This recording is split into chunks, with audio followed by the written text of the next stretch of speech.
91% of girls and women aged 15 to 49 have undergone female genital mutilation in Egypt. 54% of these women believe FGM should continue. FGM is a widespread issue that is currently being tackled globally. Some initiatives against FGM emphasize its negative health and psychological consequences. Some focus on the aspect of it being a fundamental violation of basic human rights. Does this include depriving women of their physiological need for sexual desire?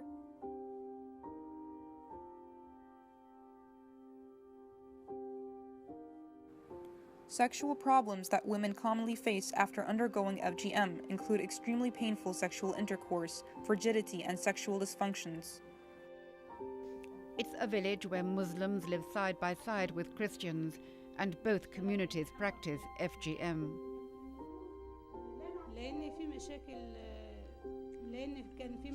I've had problems in my sexual relationship with my husband because of it. And so when Naveen explained about the health complications and how it's not part of religious faith, I was convinced. I now don't want my daughter circumcised. Salma says she's saved more than 100 girls this way. She's motivated by what happened to her.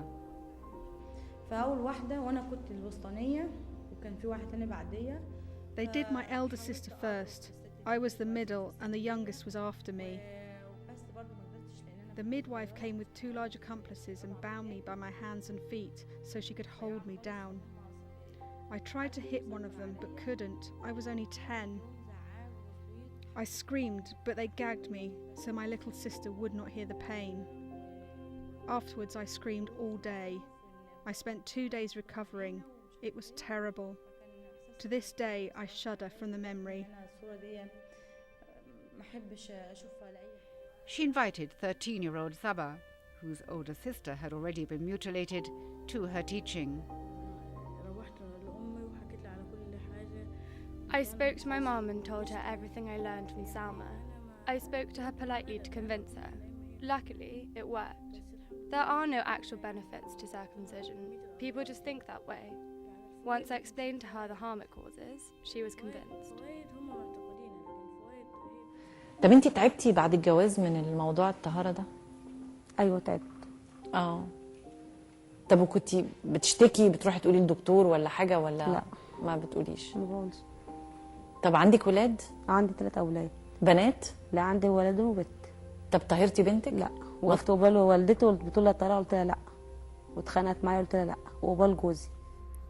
Using FGM to control female sexuality obviously illustrates gender inequality and discrimination, thus denying women of their entitled rights and liberties.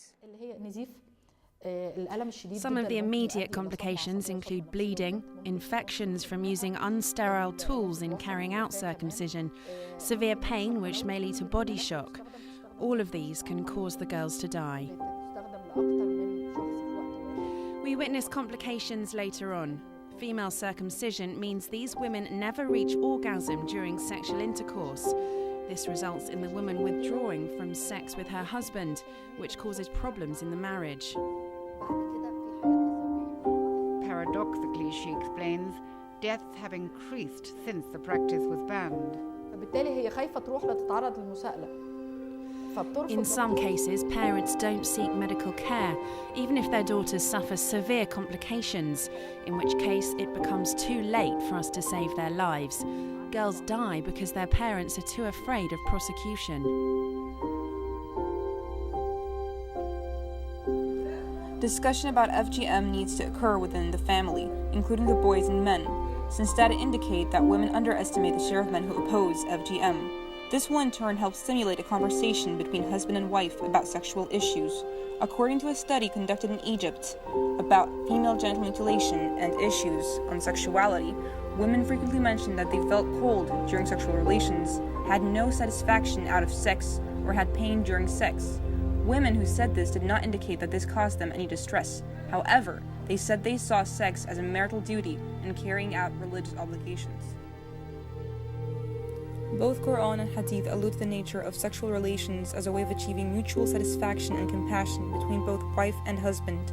This is supported by the Quranic Hadith, permitted to you on the night of the fasts is the approach to your wives. They are your garments and you are their garments. Christianity also supports the notion of sex being of mutual enjoyment for both man and woman, where it is stated in the Bible, "Let your manhood be a blessing, rejoice in the wife of your youth, let her charms and tender embrace satisfy you, let her love alone fill you with delight."